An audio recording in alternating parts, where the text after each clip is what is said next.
but man, what a mess there in Philly tonight. That's right. Now, the flight data says that a small jet took off from the airport at 6:06 p.m., disappeared from radar about 30 seconds later after climbing to an altitude of about 1,600 feet. The local news said at least 3 homes and multiple vehicles were struck and caught on fire. Again, you're looking at the strip mall here, and you get a sense that, I mean, it's a very populated area. Obviously, people, I mean, inside these stores would hear the collision and the boom and the impact. Let's get right back over to Charlie Pereira, because Charlie is a former investigator with the NTSB.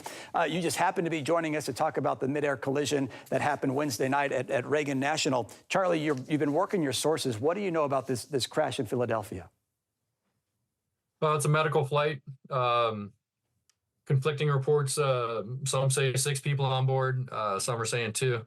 The one says 2 pilots, 3 nurses, and 1 patient. The other one just says 2 people on board, which presumably would be 2 crew. So obviously, you know, speculation on that. Like your friend there just mentioned, the ADS-B data shows that the airplane was climbing at a pretty rapid rate, about 2,300 feet per minute through 1,600 feet when the data were lost. They were doing about 200 knots, so plenty of airspeed, shouldn't be a stall. Learjet 55 has been around for a long time, pretty good twin jet, business type jet, often used for medical flights like this as well. So if they're climbing out good, got good power and everything like that, one would assume initially it's some kind of mechanical failure. You wouldn't think that on a medical flight like that, you would have any intentional suicidal type behavior or anything like that. So not sure if there's any icing conditions or anything there that could have brought it down, but at that kind of speed, icing probably wouldn't have been much of an issue. So that's pretty much all we got right now, and we'll just have to wait and see what kind of facts the NTSB comes up with. The airplane, given its operation, might have a cockpit voice recorder on it. Probably will not have a flight data recorder. Gotcha. Again, thank you, Charlie, for breaking that down. But stay with us. I want to show our viewers a map, Lonnie, and you can help me out here. Again, we're talking about northeast Philadelphia. This is the crash site here. So all the videos we're seeing are coming from either this direction or this direction, because this is the Roosevelt Mall, the strip mall area. But there are reports tonight. There are homes on fire and injuries on the ground. Right. So imagine you've seen the Learjets, right? Those are private airplanes. That's what we're talking about. Not the Cessnas with the big, turbine in the front, right? I mean, we're talking about a jet engine plane, and again, you're looking at some of the video, the black billowing smoke from the crash site. Oh, man, it's just hard. You know, Chris, I want to go back to Charlie and ask a quick question. Charlie, the weather reports say that it's going to rain fairly soon. How does that complicate the investigation that's going on right now? Well, there's perishable evidence. You want to cover as much perishable evidence as much as possible, as fast as possible. In this case, looks like a pretty high-speed impact, a lot of fragmentation. So I don't think it's going to harm things too much. We obviously know from the images there was adequate fuel on board because of the significance of the fire. And but anytime you do have degradation of the structure and the systems, it affects the ability to accurately investigate sometimes. So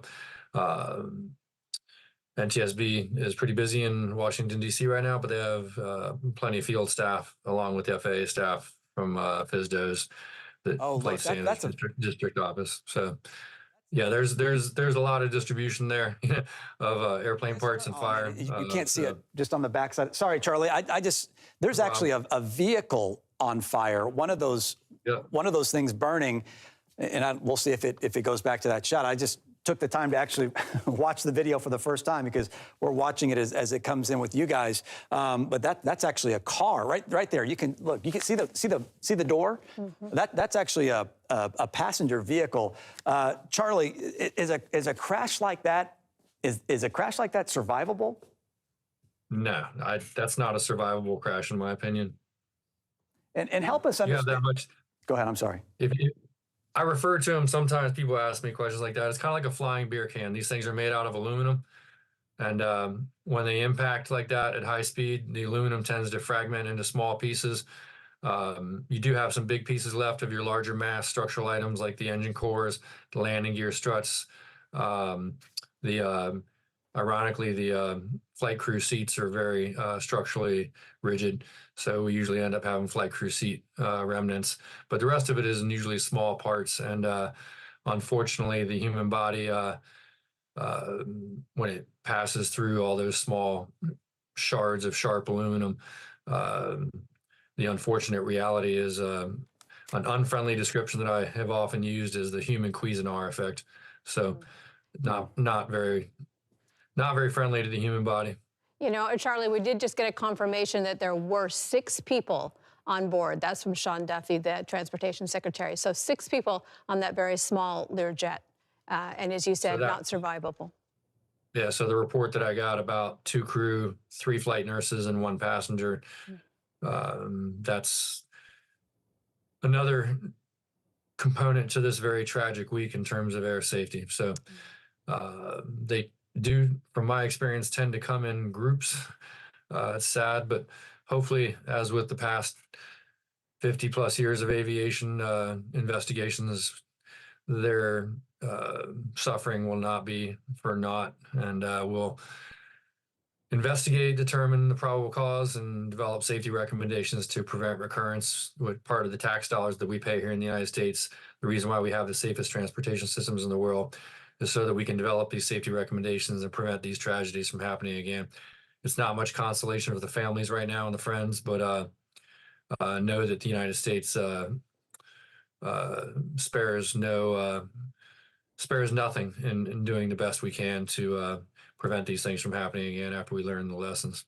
Charlie, we have about just 40 seconds left in the broadcast. Real quick, just talk to us about, as an NTSB investigator, when you start to do these investigations, you learn about the people involved. How difficult is that?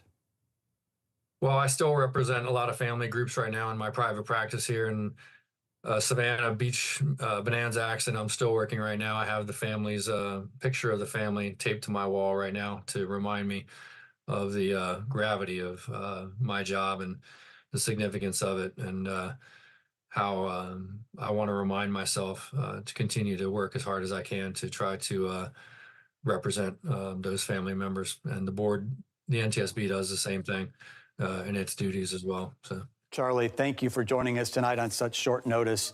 6 people dead tonight from that small plane crash in Northeast Philadelphia, 67 dead from a plane crash earlier this week near Reagan National Airport.